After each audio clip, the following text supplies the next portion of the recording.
So you've built a network. Maybe it's on LinkedIn, maybe it's from mixers or conferences or from years of working in California's housing industry. Or maybe it's just a bunch of names in your phone. But how many of those people are actually helping you grow your business? Because here's what you might be missing out on. Having a network is not the same as having a team. A team should be actively helping your business grow while you help grow theirs. They develop opportunities with you and consider you an important part of their success, while many networks just sit there collecting digital dust. So how do you turn your network into your team? That's exactly what we'll be covering today.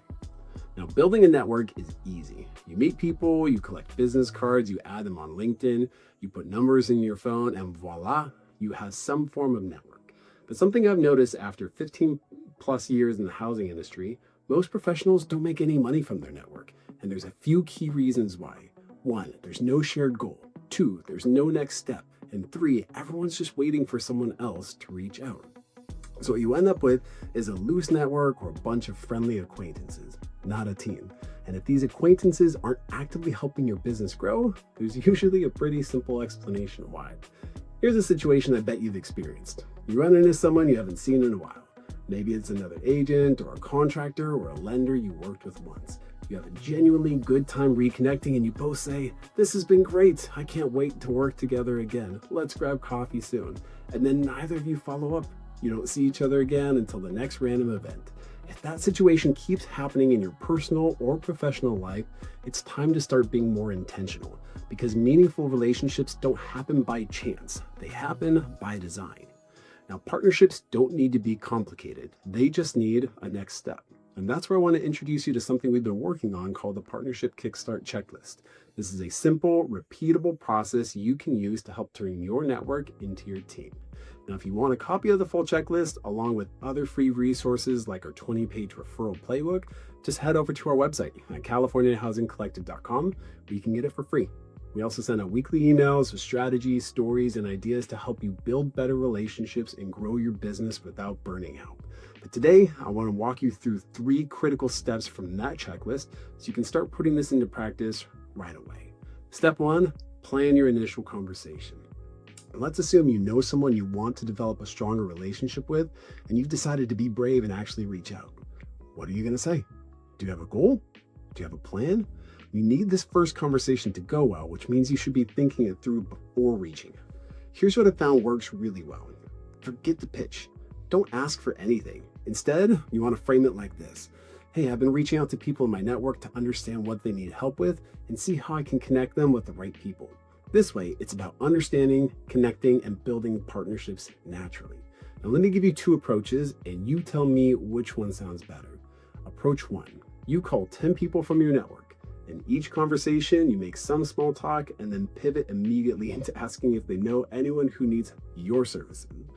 Most people will say something like, "I'll keep you in mind," or "I'll let you know if I hear anything." The conversations might feel a bit awkward because the purpose was for you to ask for something. And the next time you call, there's a good chance some of them won't even pick up. Now, in approach 2, you call those same 10 people, but instead of asking for referrals, you ask questions about the other person's business. You ask questions like, what's been the biggest challenge in your market lately? Or where are your clients getting stuck right now? Or what kind of partnerships would actually help your business? These conversations are different. They're more interesting. People actually want to talk because you're asking about them. And here's what happens. Maybe person number 4 mentions something like they've been looking for a reliable contractor, and you happen to know someone. Boom, you just made a connection that helps them. Then person number 7 says their clients keep asking about property management, and you know a property manager. Boom, another connection made. By the end of those 10 calls, you might not have gotten a direct referral yet, but you've created value for at least 2 people in your network, and you positioned yourself as a connector, not just someone looking for business. And when person 4's contractor delivers great work, who do you think they're going to remember? When person 7's property manager does a great job, who's going to be top of mind? And the next time you call any of those 10 people, they're going to answer because the last conversation was actually helpful. So in your first conversation, focus on 3 things: their business, their clients, and where they need help.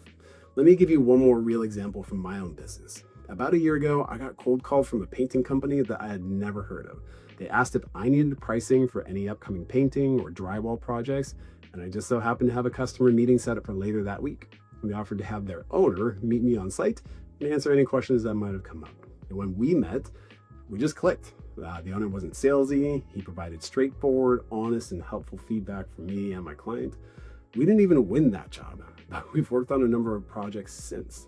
Now, I give him all my painting and drywall work. I usually don't even get competing bids anymore because I know my clients are going to love working with him. And he recommends me for the work that he doesn't do. That first conversation has turned into a real partnership because he asked about my needs and how he could help me. So step one, you got to plan the initial conversation. Now, step two, plan a simple, concrete next step. This is where a lot of people drop the ball.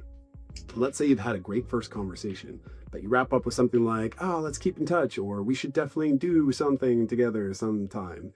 And then, like we mentioned earlier, nothing happens. So if the goal is to turn your network into your team, this moment is critical. Instead of leaving it vague, you want to offer a simple, specific next step.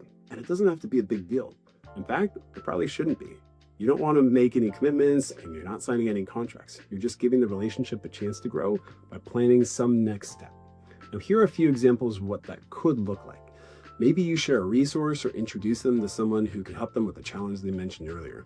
You can send over an article or tool that relates to what you discussed. You can invite them to an upcoming webinar or property walkthrough or something else you're already doing. Even something as simple as setting a 15-minute follow-up call is infinitely more powerful than leaving the door open with no clear plan. The point is, don't overthink it. Just find one clear reason to keep the conversation going. You're not planning out a long-term partnership, just one next step. And if that next step goes well, you plan one more. Which leads us to step three, assess, follow up, and repeat. So you've had your first conversation and you've taken your next step. How did it go? Are you still interested in working with this person? Do they seem like they're interested in working with you? Not every conversation is going to turn into a partnership, and that is okay. This stage is all about filtering. Let's say you go through this process again with 10 people in your network. You'll probably discover right away that 2 or 3 just aren't the right fit. And maybe 2 or 3 more will probably be immediately responsive and excited. The rest will probably show some interest, but might be slower to fully engage. Maybe they're busy. This is the cool part. Over time, your network starts to sort itself out. Some people lean in and become real collaborators. Some drift to the background and they're just going to stay acquaintances. Both are fine. You don't want to force it with everyone. Just focus on those who get it. The people who share your values, your client base, or your vision. Those are the people that become part of your team. So to recap, if you're looking to turn your network into your team, you need to do 3 things. 1, plan your initial conversation with a focus on curiosity, not on sales. 2, plan a simple, concrete next step so the relationship has a chance to grow. And step 3, you want to assess, follow up, and repeat with the people you want on your team. You don't need hundreds of partnerships. You just need the right few, the ones that actually create opportunities and momentum. Now, if you want to keep building on what we've covered today, I want to invite you to join the California Housing Collective community. It is completely free. Inside, you'll get access to resources like the full partnership kickstart checklist and our 20-page referral playbook.